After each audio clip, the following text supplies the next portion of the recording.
Boa noite a todos e todas. A gente vai começar, então, aqui o 6º programa do InfoDelivres, né?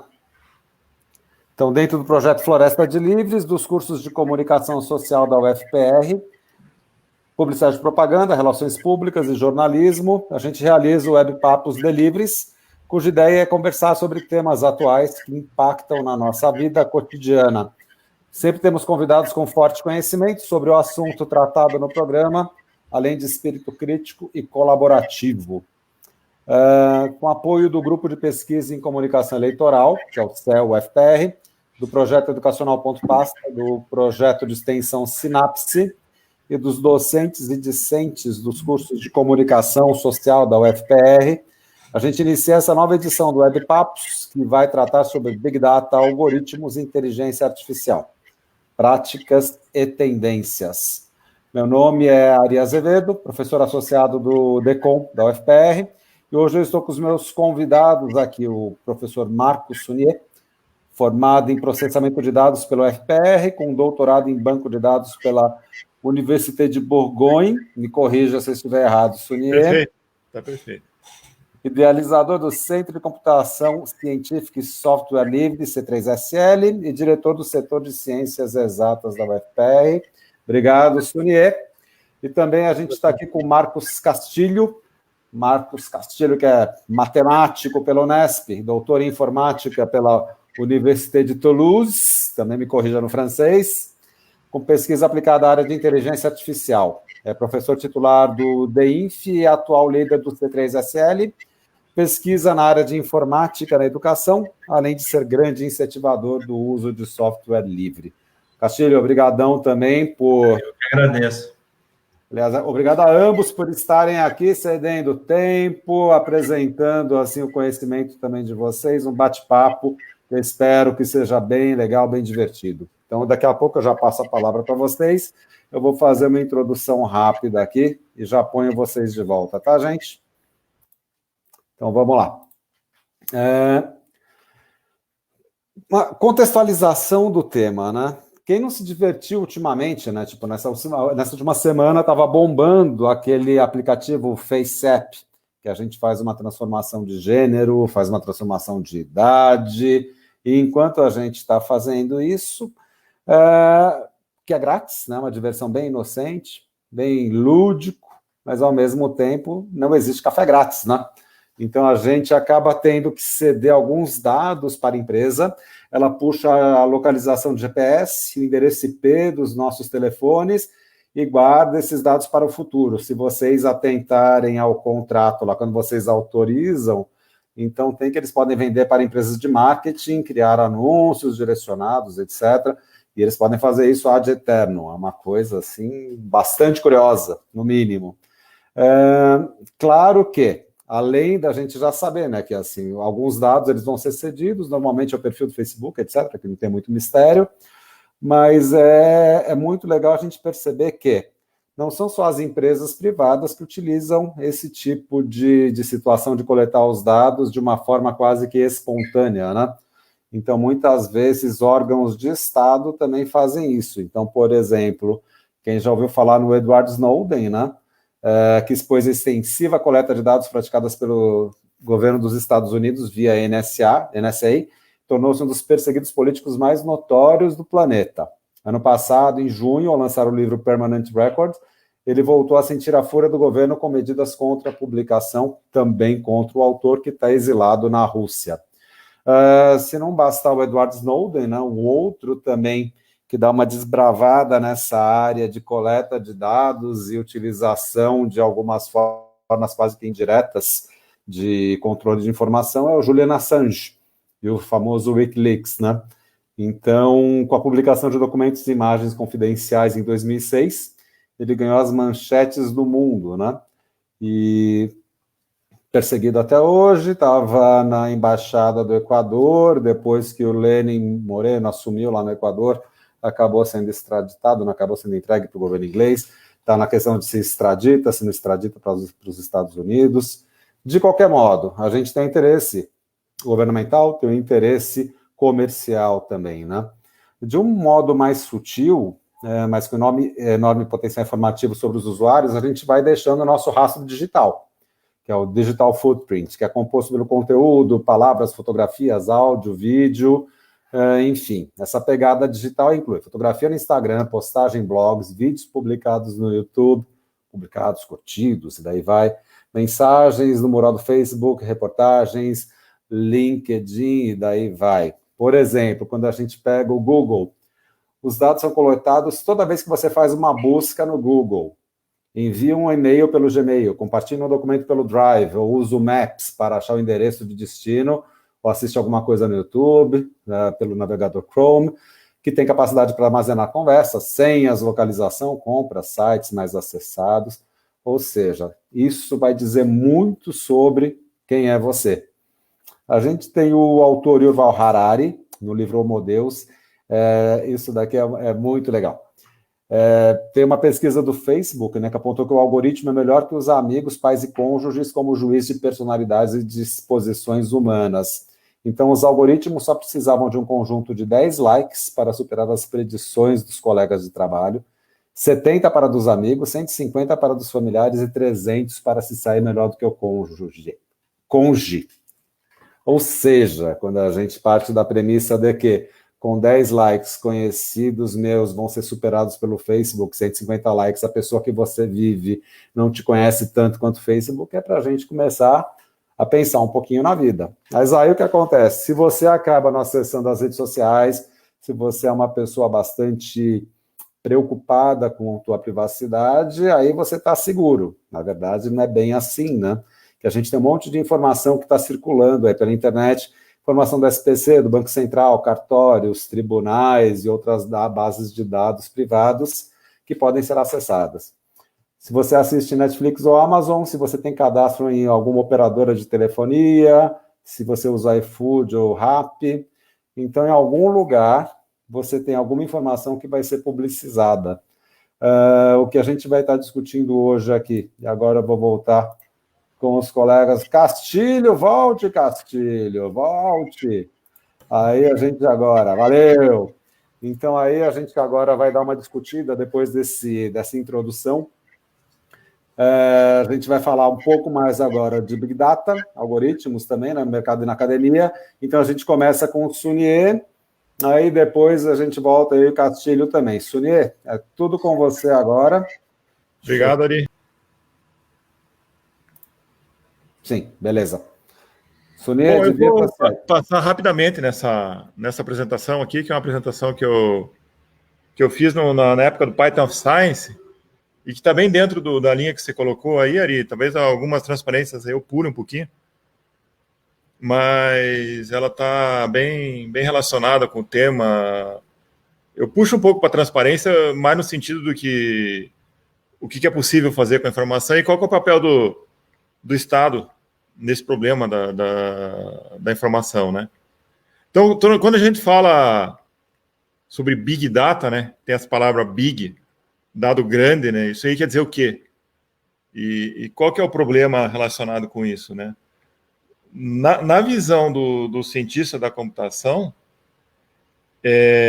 isso é um problema de tamanho, mas é um problema de tamanho relativo. A gente fala de Big Data quando o tamanho da informação que você tem que processar, ele é maior que a tua capacidade de processamento. Então, você tem que começar a definir estratégias diferenciadas para poder trabalhar essa informação e gerar alguma coisa útil com essa informação.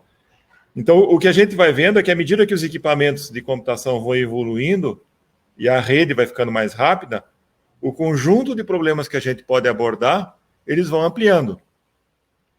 Então, o próprio Google mostrou que você pode acompanhar e ter dados sobre todas as pessoas, qualquer cidadão do mundo inteiro, porque hoje a gente tem máquina, a gente tem rede para fazer isso.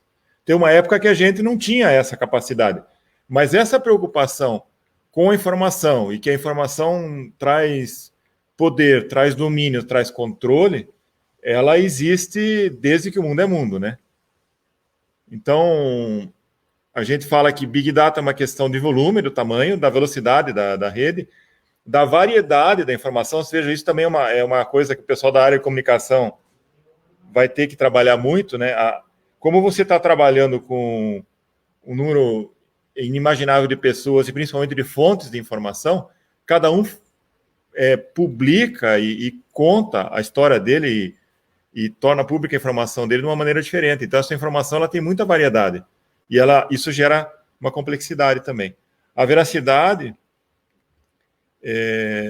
como é que eu confio? Uma coisa que a gente fala muito, e isso também eu acho que é importante na área de comunicação, eu confio na fonte que está me dando informação, né? Isso vai desde de uma fonte jornalística até uma fonte de um banco de dados. Qual que é a reputação desse cara? Então, a partir do momento que eu estou trabalhando com o mundo inteiro de informação, essa questão de reputação de quem está fornecendo a informação acabou ficando cada vez mais impotente. Então, essa é uma definição mais técnica, né?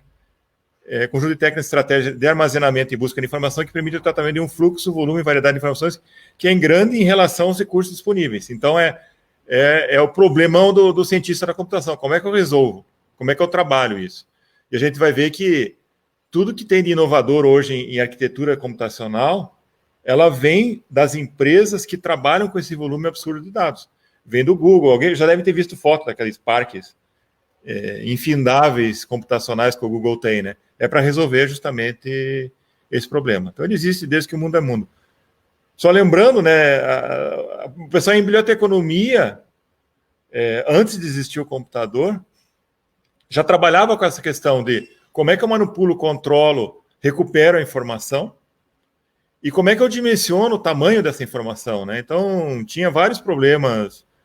Em 1944, teve um primeiro paper que o bibliotecário-chefe da Universidade de Yale começou a ver qual seria o tamanho da biblioteca que ele ia ter se a biblioteca continuasse crescendo do jeito que estava, se as mídias não mudassem e tal, né? Uma outra coisa que aparece já no início do século, isso é praticamente dentro dos Estados Unidos que aparece, é essa relação entre eu poder tratar um volume cada vez maior de informação e o domínio político. Informação é poder, né? Então, quando os americanos começaram a automatizar o censo, né, fizeram uma série de editais. Você deve ter falado do Olerite, né, que é o cara que ganhou uma licitação grande nos Estados Unidos para poder processar o censo, porque eles tinham um problema que quando eles terminavam de processar o censo americano, já estava na hora de fazer o próximo censo, então a coisa encavalava e tal. Então ele criou uma máquina de leitura de cartões e tal, que permitia. Então, se tem todo esse problema, eu tenho um volume grande de informação, eu tenho tecnologia para trabalhar isso. E a hora que eu tenho a tecnologia, eu começo a fazer outra coisa com aquela tecnologia.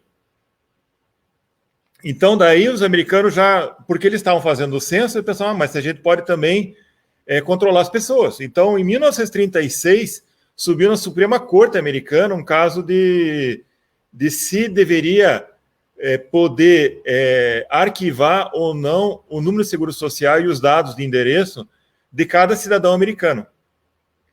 Mais tarde, durante a guerra, o governo americano já usa essa informação, porque tinha raça, né, nos dados do SSN, para localizar a colônia japonesa nos Estados Unidos. Então, só para ter uma ideia dessa questão histórica, aqui vai uma evolução dos equipamentos e tal. Também da área de banco de dados, como é que evolui teoricamente, como é que a gente consegue, né, a partir Isso aqui é um primeiro disco rígido, né? Tem uma revolução na informática também com o disco rígido, que também permite você trabalhar com uma quantidade cada vez maior de informação. Aí aparece os bancos de dados e aparece uma coisa interessante nos anos 90, que vocês já devem ter ouvido falar, que os bancos começaram a criar os famosos data warehouse. Vocês já ouviram falar? Que era...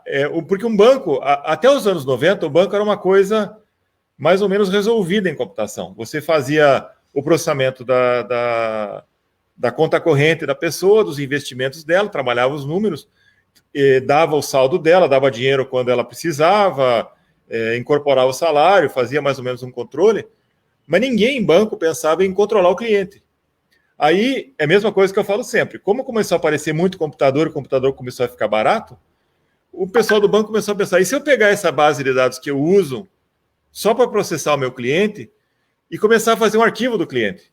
Então, eu não quero saber só o saldo que o cliente tem agora. Eu quero saber toda a evolução do saldo através dos anos. Eu quero saber se ele teve alguma dívida durante o ano, se ele paga as contas em dia. Então, os bancos começaram, com esses data warehouse, começaram a fazer cadastros cada vez mais sofisticados e a deter cada vez mais informação do cliente. E aí é uma variação importante, porque era informação não relacionada com o negócio deles. Aí vem cartão de crédito atrás, que tem uma informação absurda sobre tudo que você compra. Então, essas instituições financeiras, elas já começaram a trabalhar a informação do cliente delas, não somente para o negócio delas, mas também para vender informação sobre o cliente. E aí vem uma série de outros problemas a partir disso. Tem um professor lá do departamento, que é o Eduardo Almeida, ele costuma contar que ele trabalhou, antes de entrar na universidade e ser feliz como a gente, ele trabalhava na antiga GVT. E a GVT, quando ela ia expandir a rede de telecomunicações dela, a primeira coisa que ela fazia é comprar dados sobre os clientes da Visa, por exemplo, para saber aonde colocar a antena, porque você não vai colocar a antena num local onde eu investi, no local onde você não tem potenciais compradores da tua rede. Então, essa manipulação de informação, ela remonta do século XX já, né? Ela não é uma novidade. Então, quando a gente fala do que aconteceu depois acho que eu vou até tirar aqui e voltar para a apresentação, porque agora a gente já vai numa coisa diferente. Quando surge essa questão do Cambridge Analytics, do Facebook está pegando o dado que ele pegou do cliente dele para fazer um aplicativo de rede social e está vendendo isso com uma finalidade eleitoral, isso não é uma novidade do Facebook. Isso já existia desde os anos 90. E ela aparece cada vez que a indústria tem uma oportunidade, ela usa essa oportunidade para expandir e ganhar mais dinheiro com a informação, que é essa regra que segue desde que os computadores foram inventados, de usar a informação como forma de poder. Não sei, eu acho que para dar uma introduzida, já fui ali nos meus 10 minutos do Ari, acho que era isso, depois eu posso falar mais algumas coisas sobre cada tema mais pontual, assim. Legal, vamos lá então. Depois a gente retoma, vamos lá para o Castilho, direto ao ponto, né, Castilho? Aí você já entra na seara da inteligência artificial e afins. Divirta-se aí, vou minimizar aí o Sunier. Então, obrigado, Ari, pelo convite, né? Eu acho que esse tema é bastante interessante e atual, né, Ari? Mas, assim, a inteligência artificial, eu vou fazer uma breve história da inteligência artificial para eu poder concluir sobre o que você está querendo, que é discutir esses problemas de Big Data e relacionados, segundo o que você colocou na sua introdução, né? Então, a inteligência artificial, ela nasceu em 1959, num congresso que teve numa cidade chamada Dortmund, nos Estados Unidos. E os pais, né, vamos dizer assim, da inteligência artificial, eles estavam mais preocupados com o que eu chamo de raciocínio, né? Quer dizer, como é que você desenvolve atividades que são típicas dos seres humanos dentro do computador. E a principal delas é a capacidade de raciocínio de inferência. Então, vou dar um exemplo clássico aqui. Então, se você tem duas frases, a primeira é Sócrates é um ser humano, e a segunda todo ser humano é mortal. Então, você tem que concluir matematicamente, logicamente, que Sócrates é mortal, né? Então, ele estava preocupado com esse tipo de questão. Mas essa problemática, ela se mostrou muito difícil de ser resolvida, até porque em 1959, a gente tem que lembrar que os computadores, eles foram criados na década de 40, 50, eles estavam ainda criando o hardware, né? Assim, a parte mais tecnológica de engenharia, de eletrônica e tudo. Então, esse problema de inferência, né, de raciocínio, que é o que o ser humano tem de nobre, né? Como é que a gente raciocina, como é que a gente planeja. Quando você sai da universidade, que deu 5 da tarde, fala assim, pô, eu posso ir para casa de ônibus, ou eu posso ir para casa sei lá, de bicicleta, então, dependendo do horário, você sabe, essa capacidade de planejamento que a gente tem, isso tudo fazia parte da problemática dos pais da inteligência artificial, lá em 1959. Mas, como eu estava dizendo, essa problemática, ela se mostrou muito difícil. Então, eles começaram a tentar resolver problemas um pouco mais simples, né? E partiram para jogos e tal, e aí eles começaram, ainda na década de 60, a estudar, por exemplo, o problema de jogar xadrez automaticamente. E aí que eu acho que aparece o primeiro link, né, que relaciona com a fala do Sunier. Então, as pessoas que conhecem o jogo do xadrez sabem que o problema ele é exponencial, né? E significa que quando você tem o tabuleiro disposto, né, antes do primeiro movimento, você já tem ali uma grande quantidade de movimentos, se não me engano, são 18, 20, eu não lembro agora de cabeça, movimentos possíveis. Você pode mexer um peão aqui, outro ali, outro aqui. Você pode mexer os cavalos também. E à medida que o jogo vai desenvolvendo, existe o que a gente chama de uma explosão combinatorial, quer dizer, a quantidade de movimentos diferentes que você pode fazer num jogo de xadrez é muito grande, né? E aí os computadores da época, eles não conseguiam fazer o processamento de todas as variantes possíveis de jogos, porque, assim, se você explorar, porque uma coisa, assim, é o computador raciocinar, a outra coisa é o computador explorar a velocidade que ele tem de fazer cálculos para ele ultrapassar o ser humano.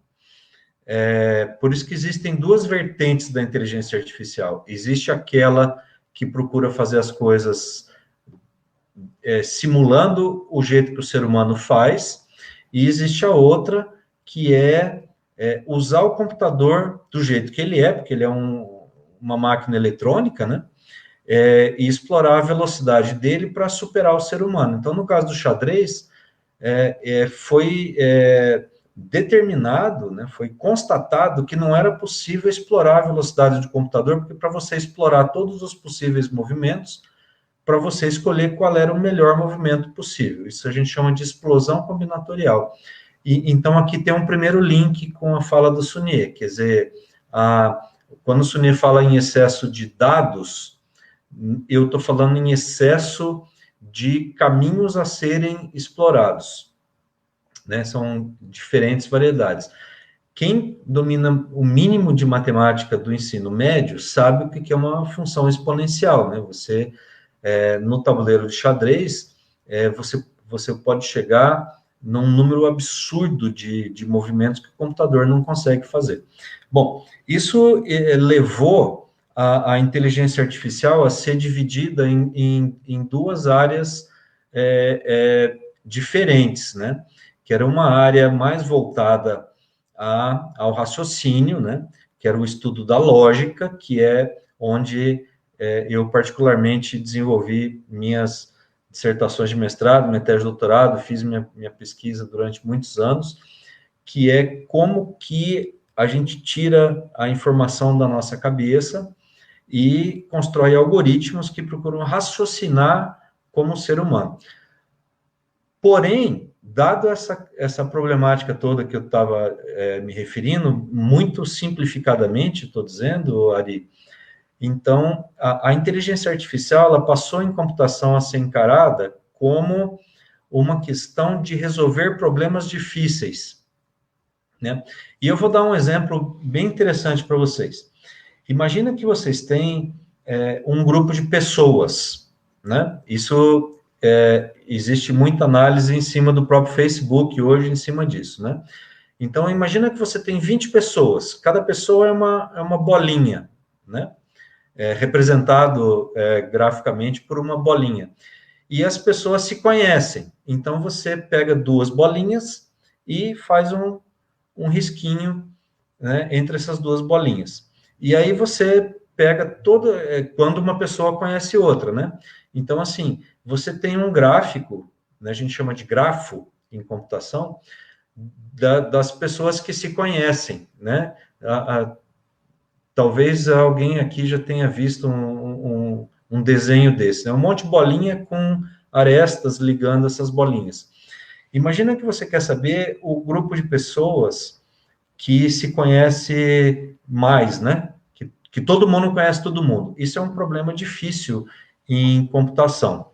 São na categoria dos problemas que a gente classifica como exponenciais, né? Então, o que acontece?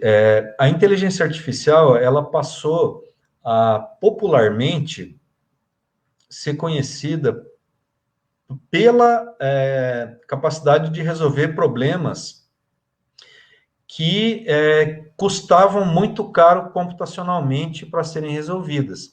Esses problemas que eu estou falando, eles, na época que o Sunil estava falando, 1990, por exemplo, problemas com 20 pessoas não podiam ser resolvidos porque os computadores rodavam meses. E você, assim, você estava acostumado com sistemas comerciais que, por mais clientes que um banco tenha, ele faz o processamento dos clientes, dos saldos, das transações bancárias em minutos, ou menos que isso.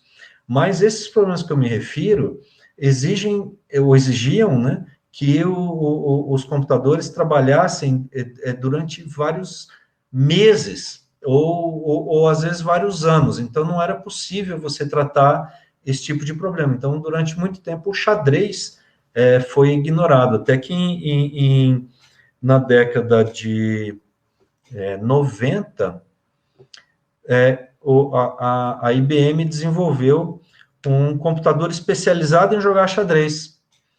E essa máquina, ela chamava Deep Blue, a primeira. Depois teve uma segunda que chamava Deep Thought, né, em inglês. E a segunda máquina ganhou do campeão mundial de xadrez na época. Muito bem. Aí que eu quero partir para a conclusão do meu raciocínio, né? Existiam, então, esse computador foi capaz de ganhar do campeão mundial de xadrez na época, ele chamava Garry Kasparov.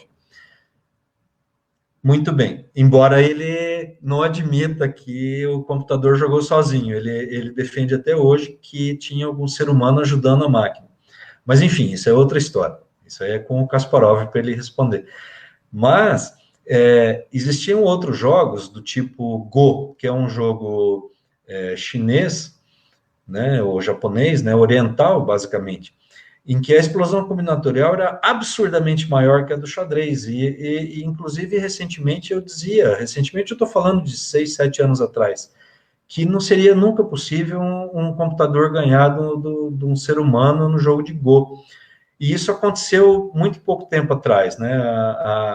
A Google fez um algoritmo baseado em redes neurais, que é uma técnica de inteligência artificial que não é relacionada com a capacidade de raciocínio e inferência lógica que eu me referia no início da minha fala. É uma máquina que procura simular a maneira como os nossos neurônios, sinapses, etc., são ligados. Isso dá uma espécie de matriz. Para quem fez ensino médio, lembra como é que é uma matriz, né? Um quadrado cheio de numerozinho, e a partir dessa matriz você aplica algoritmos interessantes e rápidos que são capazes de reconhecer padrão.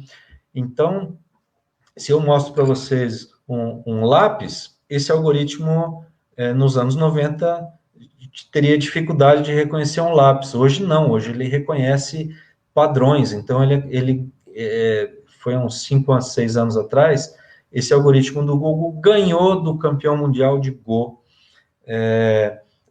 E aí a inteligência artificial passou a ser reconhecida como algo efetivo, o que não era até antes. Porém, preciso enfatizar, né? Eu estou tentando aqui fazer o link com a questão do Big Data, né? Então, a questão que o Sunet procurou enfatizar é a questão do volume de dados, né? É como é que você processa informação em grandes volumes de dados. Primeiro, isso só foi possível pelo aumento da capacidade de armazenamento dos computadores, né? Então, quando eu fiz graduação, assim, a gente gravava bytes, né? Ou máximo kilobytes. Hoje você armazena vários petabytes. Um petabyte são 1000 terabytes. Então, assim, a capacidade de informação ser armazenada faz uma diferença gritante quando a gente fala de Big Data. E daí você precisa do que são chamados de técnicas de inteligência artificial, que não tem nada a ver com raciocínio, com inferência lógica. Tem a ver com algoritmos que a comunidade desenvolveu para processar grandes massas de dados. O exemplo foi o xadrez e o Go, né? E hoje se usam redes neurais para detectar padrões. Então, como eu disse, isso aqui é um lápis, isso aqui é um mouse, isso aqui é um celular, isso aqui, eles... Cara, quando você entra no Facebook, você pega a foto das pessoas e vem um quadradinho azul na cara delas e escreve assim, Castilho. Então, isso daí são algoritmos extremamente sofisticados que são baseados nessas redes neurais que procuram modelar o comportamento, aliás, a estrutura do cérebro, né, como eu disse, de sinapses, etc., para poder resolver problemas que 10 anos atrás ou 7 anos atrás não seriam possíveis. Então, eu acho que é isso. Então, primeiro, quando você estava falando, Ari, de que tudo que a gente faz na internet é gravado. Primeiro, existe condições de você gravar tudo que você faz hoje, né? Porque você tem capacidade de armazenamento, quer dizer, o pessoal da engenharia, né, da eletrônica, desenvolveu meios da gente ter grandes capacidades grande quantidade de dados armazenados. E segundo, se usou técnicas que durante 20, 30, 40 anos foram estudadas em inteligência artificial para você poder extrair informações dessa grande massa de dados, né? Então, o Big Data hoje, ele é beneficiado por isso que hoje é conhecido como inteligência artificial, né? Mas eu, como um purista, eu faço questão de separar, né, a inteligência artificial de raciocínio da inteligência artificial de resolver problemas difíceis, né? Por exemplo, só para encerrar minha fala, quando alguém assiste aquele filme do Will Smith, que se chama Eu, Robô, talvez vocês já tenham assistido. Na verdade, a história original é do Isaac Asimov, né, que escreveu essas histórias muito antes, né, de existir computador, aliás, está no começo, né? Então, o que é o robô do Will Smith? É um androide que pensa, ele raciocina, ele conclui, ele tem até emoções. Em alguns filmes de inteligência artificial, né, os robôs chegam a ter emoção, né? Então, vamos, hoje, em função do tema da tua palestra, nós vamos concentrar nessa outra vertente da inteligência artificial, que é resolver problemas difíceis. E o problema de Big Data é um problema difícil, pelo volume de dados, né? Como é que você... Porque, assim, vocês acham que o Google seria uma das maiores empresas do mundo se você escrevesse alguma coisa lá, eu quero saber como é que faz lasanha. Aí você escreve lá, fazer lasanha. Aí fica lá, meia hora para sair a resposta. O Google seria o Google? Não, não seria. O Google é o Google porque você escreve fazer lasanha e aparece na primeira opção da sua tela a melhor maneira de fazer lasanha. É exatamente o que você está procurando. Percebe o que eu estou falando? Quem aqui que vai na segunda tela do Google? Então, os algoritmos que eles usam, eles descobrem o que você quer na primeira e mostram na primeira linha da primeira tela para você. E aí, Castilho, pegando esse gancho, então, do mecanismo de busca, né? Eu sou da época ainda que o mecanismo de busca principal era o Yahoo, e conseguiu ser superado pelo Google exatamente porque a forma que o algoritmo do Google era montado, foi desenvolvido, construído, etc., tornava muito mais eficiente que dentro desse big data gigantesco que tem na internet, conseguisse se organizar a informação e acessá-la de uma forma mais rápida, né? E aí, se eu entendi bem assim, o teu raciocínio do Sunier, e como vocês são os especialistas, vocês obviamente me corrijam se eu estiver errado, né? Mas tentando simplificar. Então, a gente tem esse volume gigantesco de informação, seja na biblioteca, seja no bloco de notas da gente, mas aí eu tenho uma formatação de como eu vou buscar, organizar essas informações e buscá-las, que seriam os algoritmos, e ele me corrige se eu estiver errado, né? E através desses algoritmos, que eu preciso ter um processamento muito rápido, muito grande, que seria a inteligência artificial, para fazer com que a coisa funcione com rapidez e eficiência. Viajei muito ou é por aí? É por aí. Na verdade, é fazer alguma coisa útil, né? O problema que a gente está atravessando hoje é que essa coisa útil, ela pode servir para o cidadão, né? Quer dizer, você usa o Google e consegue achar aquilo que você está procurando. Você usa o Google Maps e você consegue, numa cidade que você nem sabe ler o nome da rua, você consegue se deslocar. Então, a gente tem benefício sobre isso, né? Mas, ao mesmo tempo que você retira um benefício dessa inteligência artificial junto com o Big Data, né? Dá para dizer que a inteligência artificial potencializa o Big Data. Então, ela permite inferência em cima dos dados. Aí a tua análise está correta. Mas a situação que a gente tem hoje, o que é?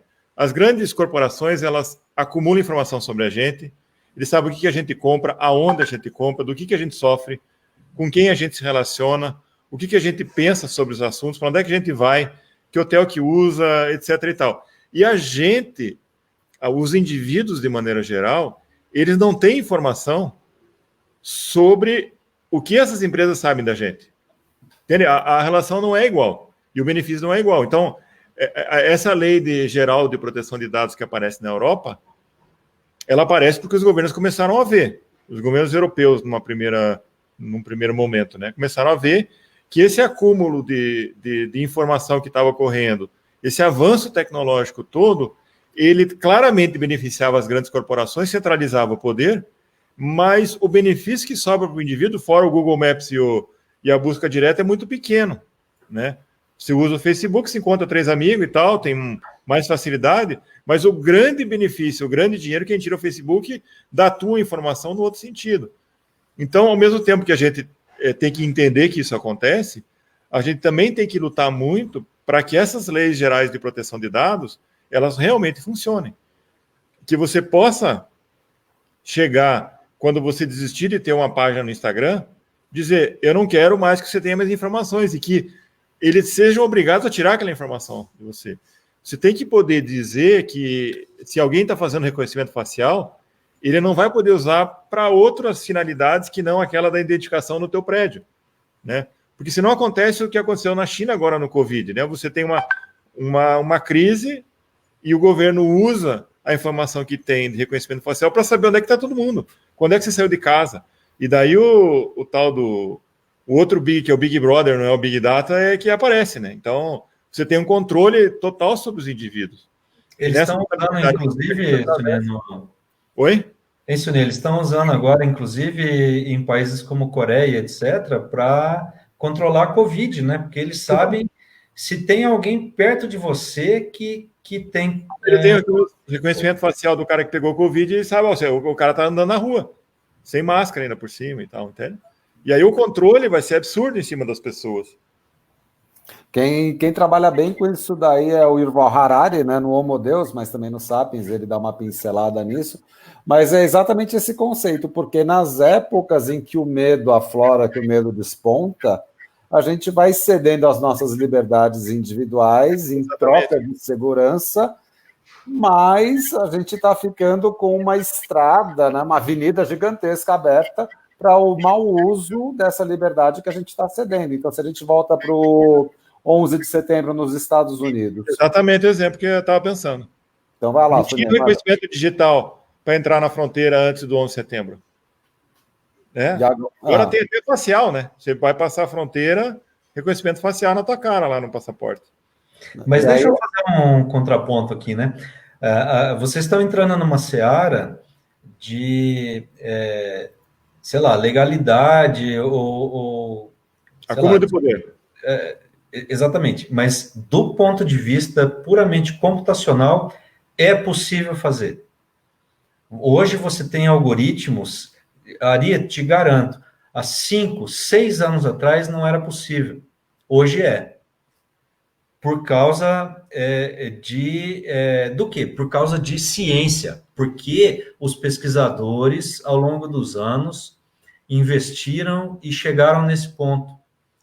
Coisa que 20 anos atrás, alguém poderia falar assim, ó, isso aí é pesquisa inútil, é pesquisa que não vai dar nada, certo?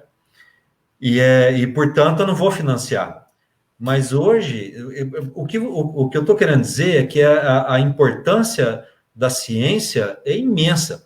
Agora, evidentemente, o que a ciência, e particularmente no caso a ciência da computação, permite você fazer hoje, é óbvio que tem que ser controlado do ponto de vista político, ou do ponto de vista de regulamentação, etc.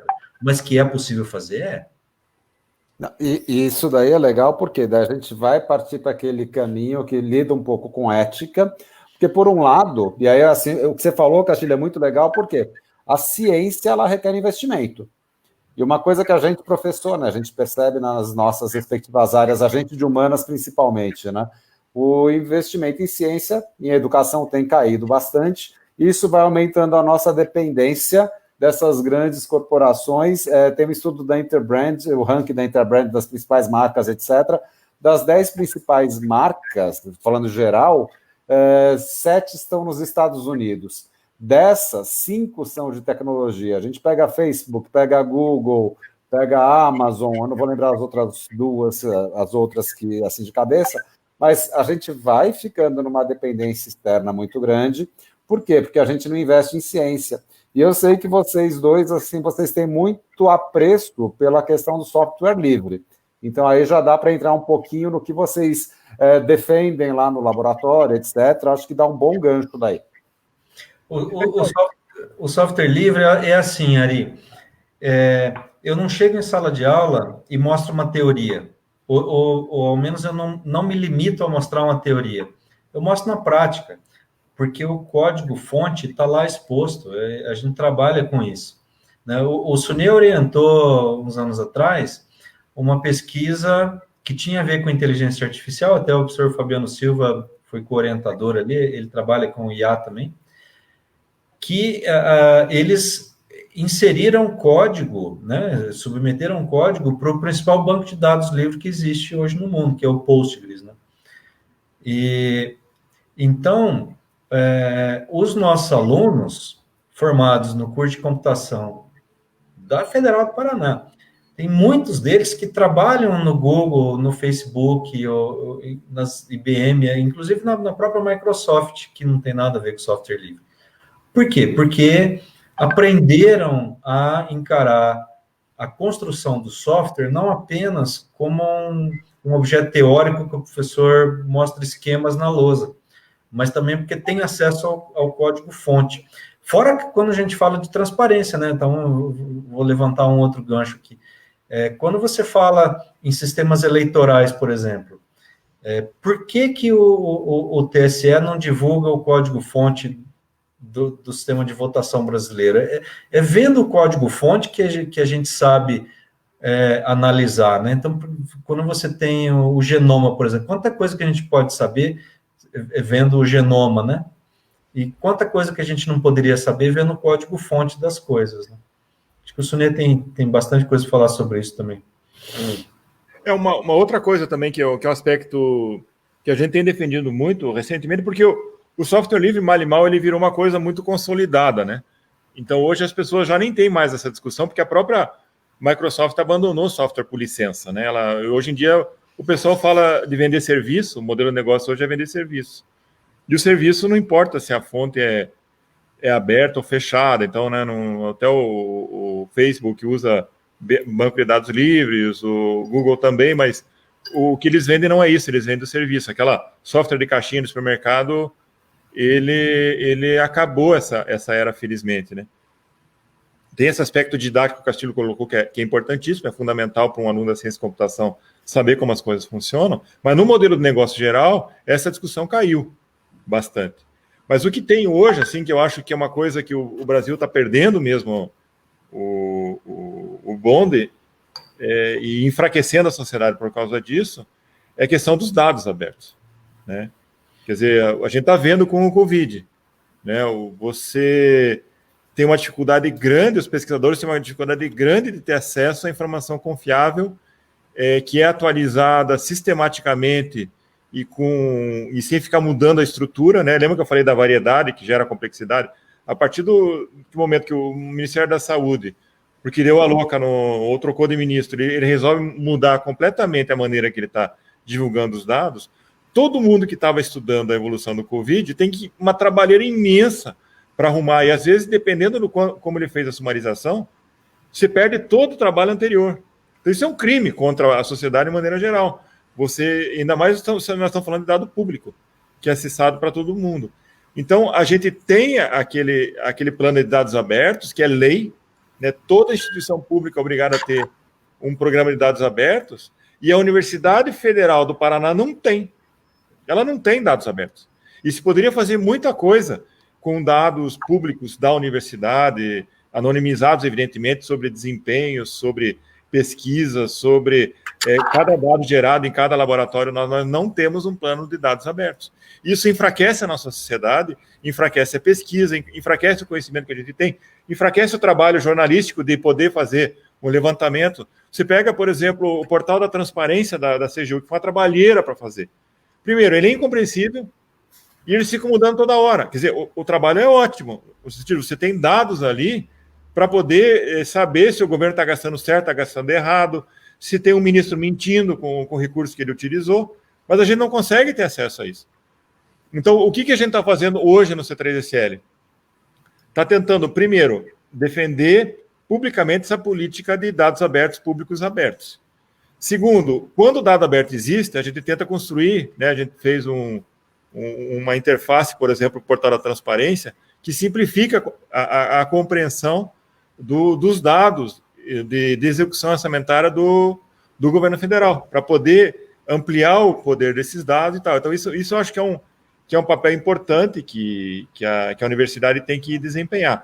E uma segunda coisa é a gente tem que dar um exemplo de como tratar a informação do cidadão. Quer dizer, o fato da Universidade Federal do Paraná ter passado os e-mails institucionais dela, com todos os documentos dela, para a Microsoft, por um acordo que a Microsoft vai fazer com que a gente diminua a compra de computadores para gerenciar o nosso próprio e-mail, isso é indesculpável uma universidade como a nossa fazer isso. E hoje o que acontece é que os e-mails de cada aluno que termina com @FEBR, de cada professor, de cada técnico da universidade, ele vai para os Estados Unidos diretamente e pode ser processado pela Microsoft, inclusive pelo próprio governo americano. Então é o nosso e-mail leaks, né, Castilho? Que nós temos aqui na UFR. Não tem uma universidade que se preste que tenha feito isso que a gente fez. Então eu acho que também dentro de casa a gente tem que procurar um direcionamento, um exemplo melhor do tratamento da informação pública. E aí cai, assim, naquilo que o Castilho tinha falado, que a gente... Agora, me desculpa, não sei se é o Castilho ou o Sunier, mas tudo é gravado, mas nem tudo será processado. Mas, assim, ao mesmo tempo, quando a gente entra nos aplicativos, daí, assim, a divulgação que a gente fez, a gente vai deixando rastro digital, etc. Exatamente. Mas, por um outro lado, muitas vezes a gente perde o controle, que é aquilo que você estava comentando ainda agora, perde o controle do que vai ser feito com o nosso dado. Ai, mas eu estou cedendo o meu e-mail, qual o problema, etc. A gente não sabe qual o problema, mas pode vir a ter um problema. Sendo que, assim, a questão do desenvolvimento local da tecnologia acaba sendo comprometido também quando você terceiriza. Exatamente. Vai nessa linha também, né? Sim, porque o número de servidores de e-mail autônomos que tem no mundo está caindo assim absurdamente. E o Brasil hoje, a gente fez a conta, né, Marcos? Lembra? Tem 150 mil vezes menos servidor de e-mail que os Estados Unidos hoje. E 15 mil vezes menos servidor de e-mail. O Brasil deve ter uns 500 domínios de e-mail hoje. Então, quer dizer, o e-mail é o último serviço da internet não pasteurizado, em que cada um pode fornecer esse serviço. Porque o serviço de busca hoje é pasteurizado. Você vai no Google, você não vai no Google. A rede social tem 3 redes que dominam tudo. O serviço que era verdadeiramente distribuída a informação, que sobrou, é só o e-mail, que é o serviço de comunicação original que originou a internet. Ninguém usa mais hoje em dia, né? A nova geração. O que o Gmail quer fazer? Ele quer pasteurizar o e-mail, que só e-mail só seja no Gmail. É o que eles fazem, por exemplo, você manda 50 e-mails a partir do FPR-BR, eles te bloqueiam no Gmail. Para não deixar ter servidor de e-mail autônomo, entende? Eles fazem uma guerra em cima da gente. E nós, muito inteligentes, que nós fazemos, passamos para a Microsoft. Hoje é tudo Outlook, os nossos e-mails. Então, a gente não tem, sabe, é um contrassenso dentro da noção da nossa cultura cibernética, né? Que a gente tem que desenvolver essa cultura. E as universidades, como você falou, é o último bastião de internet autônoma. Por exemplo, a universidade hoje é um ponto de presença importante de distribuição de internet. Né? É o POP que fica lá no Politécnico. Ele trabalha com problemas equivalentes a uma telecom. Se você tirar aquilo dali e disser, mais barato eu vender isso para Oi, então aí também já não fazemos serviço. E daí a gente termina por não fazer serviço nenhum. Né? A gente compra tudo. Né? A própria inteligência artificial, quando a gente estava falando, lembra aquele projeto de informática na saúde, né, Marcos? Hoje o modelo de negócio do pessoal que faz diagnóstico por imagem não é vender o equipamento diagnóstico mais. Eles te dão equipamento de brinde e eles ficam com o diagnóstico feito pelo médico que rotula aquela imagem para rodar inteligência artificial e poder fazer a automatização do diagnóstico. Ou seja, a gente virou commodity digital, gente. O importante é as anotações que existem nas imagens. E não é como que você obtém a imagem mais hoje. Porque você pega um raio-x anotado, né? Isso aqui tem esse problema, isso aqui tem outro. Tuberculose, então. Então, essa imagem é tuberculose. Aí, a informação sobre o raio-x que é o caro hoje. E aí, assim, vocês já tinham comentado, tem a história do Kasparov com o Deep Blue, que era a IBM. A IBM antigamente era hardware, basicamente, aquelas máquinas gigantescas, depois as primeiras máquinas caseiras, etc. Eles pararam com hardware já faz tempo, e eles estão fazendo exatamente, prestando serviço. Então, quando a gente pega na parte de negócios, então eles prestam serviços para inteligência de negócios, e eles vão oferecendo alternativas e você vai ficando cada vez mais dependente. Então, tem uma técnica, que é aquilo que a gente brinca em publicidade, que é a técnica do traficante. Você dá de graça no começo, depois você começa a cobrar, aí depois, quando a pessoa já está acostumada, já está viciada naquilo, ela não vai desenvolver por conta própria um serviço, etc., e a gente vai virando o eterno exportador. Né? A gente era exportador de pau-brasil, depois virou exportador de cana, de café, e agora de gado. Era barato de pau-brasil, né? Oi? O pau-brasil era barato, na verdade, porque o grande negócio na época era as coisas que tinha na Índia, né? As especiarias. A gente ainda não era especial. Além de a gente ser exportador, era exportador barato. E, infelizmente, a gente continua sempre nessa questão de exportação. Os cérebros que a gente tem também, que as universidades, principalmente as públicas, mas não só, vão estimulando, vão fomentando, vão educando aqui, eles vão muitas vezes para o exterior e por lá ficam, né? Que é a história do brain drain. Então, vão para os países da Europa Ocidental, principalmente Estados Unidos, etc., e o conhecimento que é gerado aqui acaba não gerando riqueza aqui. E aí, então, como a gente já está indo para os finalmente, tem 3 aspectos só que eu queria discutir com vocês, rapidinho. Então, teria a questão da gente utilizar para governo a questão de Big Data e inteligência artificial, que vocês já falaram do reconhecimento facial na China, possibilidade até de um controle absoluto por parte do Estado. A gente tem um mix de governo e corporações, daí eu peguei aquele exemplo do Cambridge Analytica, que acaba tendo muito interesse corporativo, municiando algum tipo de candidatura para fazer com que haja uma conversão eleitoral. E a gente tem uma das corporações com Google, retarget de produtos que você pesquisa uma vez e fica recebendo aquilo por quase um mês, e daí vai. Como é que vocês veem isso somando com a internet das coisas, somando com a questão estratégica do 5G, e essa geopolítica agora de Estados Unidos e China, enfim, fazendo um apanhado geral. E aí também tem uma observação aqui da professora, nossa ex-professora Eveline, né, que ela já teve problema com questão de sigilo, de e-mail do Hotmail foi vazado, etc., que bate naquilo que você comentou, né, Sunia? Enfim, tentando fazer a amarração geral. 5G, geopolítica, uso por parte de empresas, por parte de governos, fazendo, então, um fechamento. Bom, eu acho, sim, a questão... Eu já falei bastante dessa questão da maneira que o governo trabalha os dados, a individualidade, transparência, etc. O Brasil estava numa linha de se aproximar da Europa e agora desmontou tudo, né? Então, a gente não sabe qual vai ser a sequência. O nosso modelo de telecomunicações, de maneira geral, ele é muito ruim para o cidadão e também para a igualdade social, né? Ele é muito concentrado. A gente acabou adotando um modelo de telecomunicações que não é nem o europeu. O europeu ele privatiza e conserva uma estatal, né? France Telecom, a Deutsche Telekom, a British Telecom, para ter um regulador de mercado. E o modelo americano que privatiza, mas tem agências muito fortes que regulam. Nós temos uma agência fraca, que é a Anatel, que é dominada pelas teles, e não temos mais empresas estatais fortes para regular o mercado. Então, o que acontece é que a gente tem um serviço péssimo, mesmo no local nobre, né,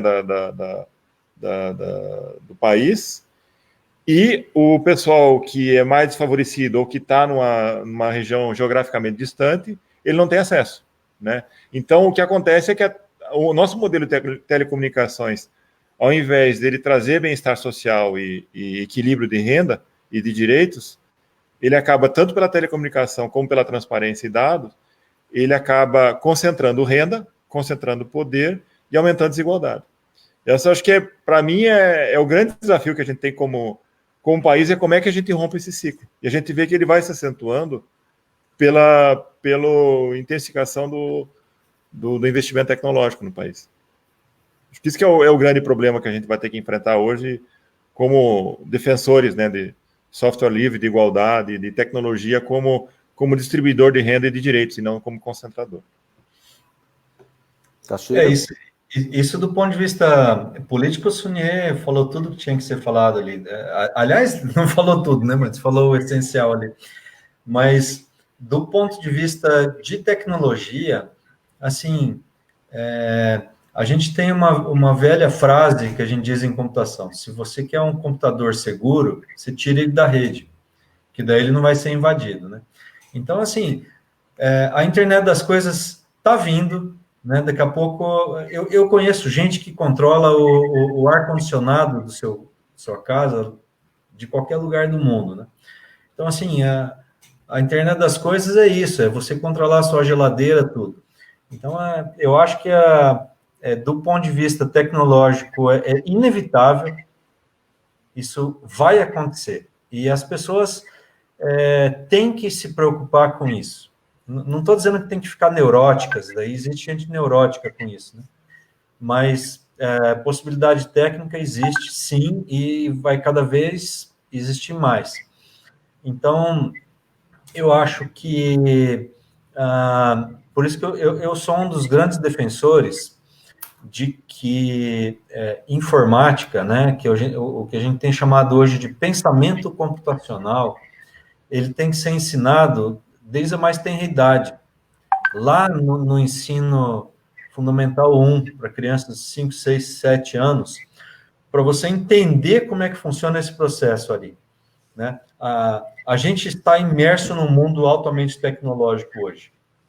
E as pessoas, elas têm, às vezes, né, ou muitas vezes, ojeriza pela informática. Assim, eu não quero saber como é que funciona.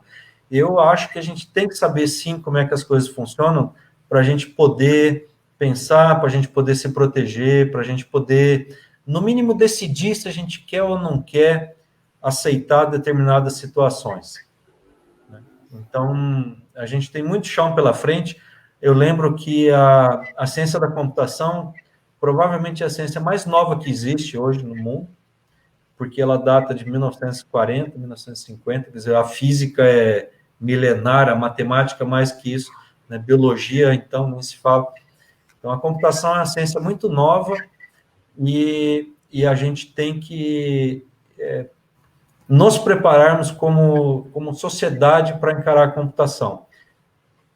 Então, envolvendo, inclusive, o currículo do ensino básico. E tentando fazer uma amarração com o que vocês dois estavam colocando agora, tem algumas palavras-chave que eu acho que são muito relevantes. Tem o conceito de transparência, tem o conceito de governança, tem o conceito do accountability, né? A gente podia falar horas aqui. Não, a coisa pode ir longe, né? Mas assim, um aspecto que me causa muita preocupação é questão de concentração de poder e concentração de renda. Então, isso daí é um artigo que eu estava fazendo. As 70 pessoas mais ricas do planeta, elas detêm a mesma renda de metade da população. 67 pessoas, se você colocar na balança, elas têm a mesma renda de 3,5 bilhões de pessoas.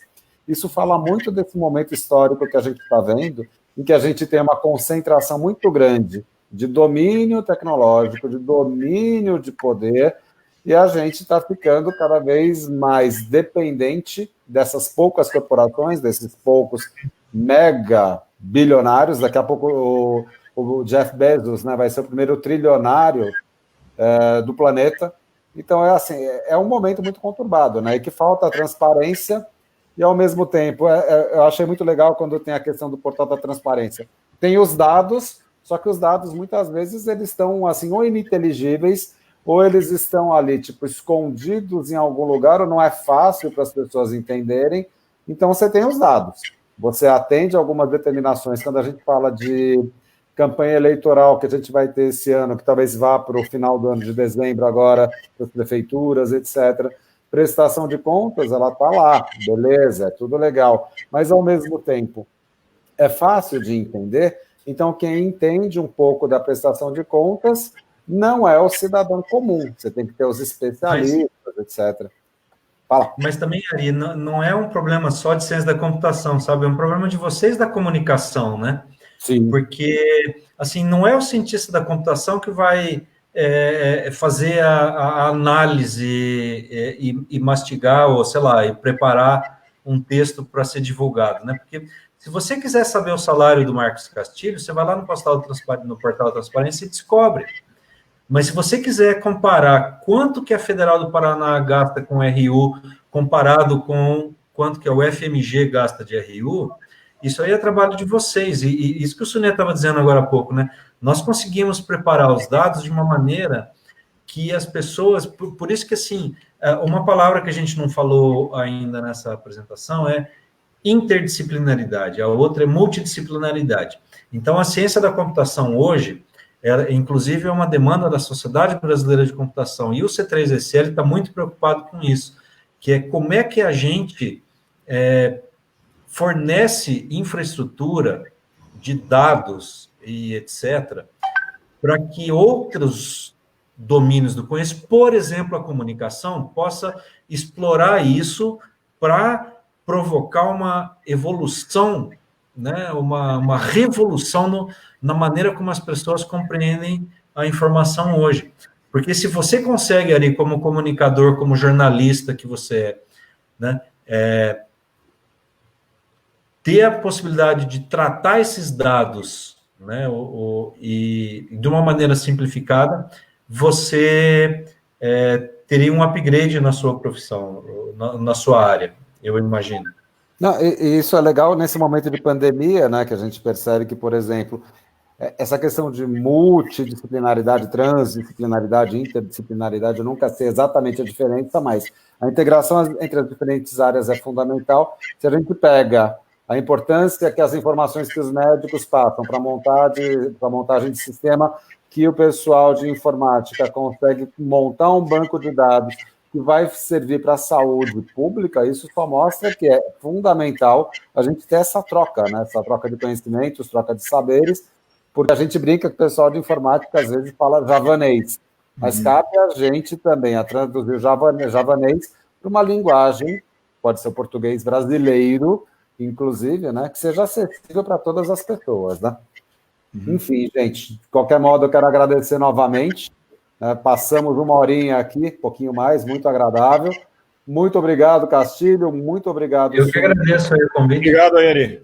Valeu. Esse material depois vai ficar disponível no repositório, né, que aí a gente vai disponibilizar para mais alunos também. Gente, um grande abraço, cuidem-se aí, valeu. Tchau. Vocês também, um abraço.